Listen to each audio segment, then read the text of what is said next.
नमस्कार, स्वागत है आपका निशानेबाज न्यूज पर। आपके साथ मैं हूं मानसी तिवारी। पर्यावरण संरक्षण और हरियाली बढ़ाने के उद्देश्य से वन विभाग द्वारा एक पेड़ मां के नाम अभियान के तहत बड़े स्तर पर वृक्षारोपण की तैयारी की गई है। मुख्य वन संरक्षण रायपुर वृत्त के अंतर्गत वर्ष 2026-27 में कुल 681 स्थानों पर 11,38,074 पौधे लगाने का लक्ष्य निर्धारित किया गया है।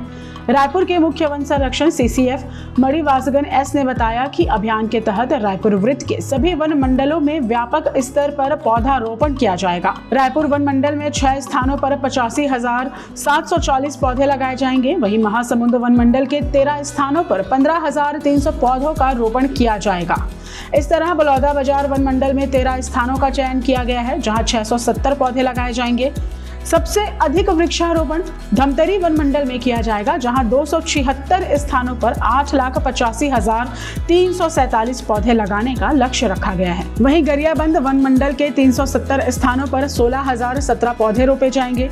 CCF मणिवासगन S ने बताया कि 5 वन मंडलों में पौधा तैयार करने के लिए रोपणियां विकसित की गई है।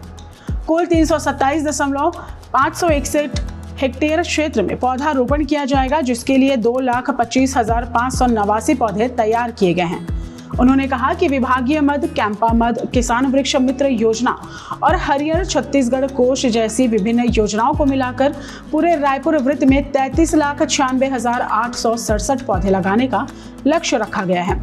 CCF ने बताया कि किसान वृक्ष मित्र योजना के माध्यम से किसानों को अपनी निजी भूमि पर व्यावसायिक वृक्षारोपण के लिए प्रोत्साहित किया जा रहा है। इस योजना का उद्देश्य किसानों की आय बढ़ाना, स्वरोजगार के अवसर उपलब्ध कराना और पर्यावरण संरक्षण को बढ़ावा देना है। अभी है एक पेड़ माँ के नाम, जो भारत सरकार और छत्तीसगढ़ शासन जो उसका है, जो ये महत्वपूर्ण जो योजना है, जिसके तहत है जितने भी प्लांटेशन है विभाग द्वारा किया जाता है, जो विभिन्न 5 जिला में, तो उसके तहत हम लोग एक है जो रेगुलर मद, जो विभागीय मद से भी प्लांटेशन कर रहे हैं और कैंपा से भी कर रहे हैं। उसके अतिरिक्त है जो किसान वृक्ष मित्र योजना है, उससे भी कर रहे हैं। विभागीय मद में 152 हेक्टेयर में लगभग है 1,86,000 पौधा लगाएंगे। कैंपा में 174 हेक्टेयर में 1,02,000 पेड़ लगाएंगे। और उसके बाद जो किसान वृक्ष मित्र योजना है वो बहुत ही अच्छा है। इसमें क्या है, किसान भाई का जो उनका खेती में जो विभाग अपना सागुन से लेकर नॉर्मल का साधारण सागुन, टिश्यू कल्चर बैम्बू, क्लोनल नीलगिरी जैसा जो तेजी से बढ़ने वाले जो पौधा को हम देते हैं, वो नीलगिरी जैसा पौधा है 3 या 4 साल के अंदर ही है काटने लायक बन जाएगा। और सागुन है आपका जो रोटेशन साइकिल बोलते हैं, और जो नॉर्मल सागुन 50 साल लगता है, बट ये जो टिश्यू कल्चर वाला है वो आपको है कि मतलब 20 साल में ही है वो, और 12 साल 15 साल में ही है वो मैच्योर हो जाता है।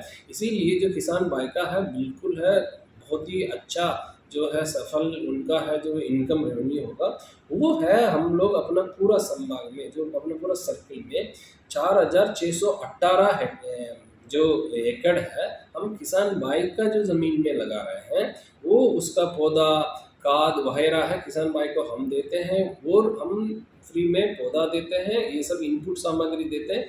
लगाने के बाद उसका जो देख रेख, उसका जो पूरा फेंसिंग करना, उसको पानी देना, सब है किसान अपना इसमें करेंगे। जितना आपको जो बचता है उसको जो मेंटेनेंस को भी है हम जो और आने वाला 2 साल में जो देते हैं, इस टाइप का है वो। इसके फ़ायदा बहुत ये है कि जो ट्रीज आउटसाइड फॉरेस्ट करके जो बोलते हैं, जंगल के बाहर जो ट्री एंड जो ग्रीन कवर का जो इम्प्रूवमेंट है, जो अपना Forest Survey of India every 2 year हर दूसरे साल जो फॉरेस्ट कवर का डाटा लेता है, उसमें उसको कैप्चर करने के वजह से जो छत्तीसगढ़ का जो फॉरेस्ट कवर का एरिया है बढ़ा हुआ है लास्ट सर्वे में, सो उसका काम है ये करता है। और अपना ऑफकोर्स जो जितना तापमान हम देख रहे हैं 45-46, ये भी है धीरे धीरे भविष्य में कम होते रहेगा। अपना राज्य छत्तीसगढ़ के लिए भी बहुत ही अच्छा होगा। वन विभाग का मानना है कि एक पेड़ मां के नाम अभियान न केवल पर्यावरण संरक्षण में महत्वपूर्ण भूमिका निभाएगा, बल्कि लोगों को अपनी मां के सम्मान में पौधे लगाने और उनकी देखभाल के लिए भी प्रेरित करेगा। इस अभियान से प्रदेश में हरित क्षेत्र बढ़ाने के साथ साथ जलवायु संतुलन बनाए रखने में भी मदद मिलेगी। देश और दुनिया की तमाम खबरों को जानने के लिए बने रहे निशानेबाज के साथ। नमस्कार।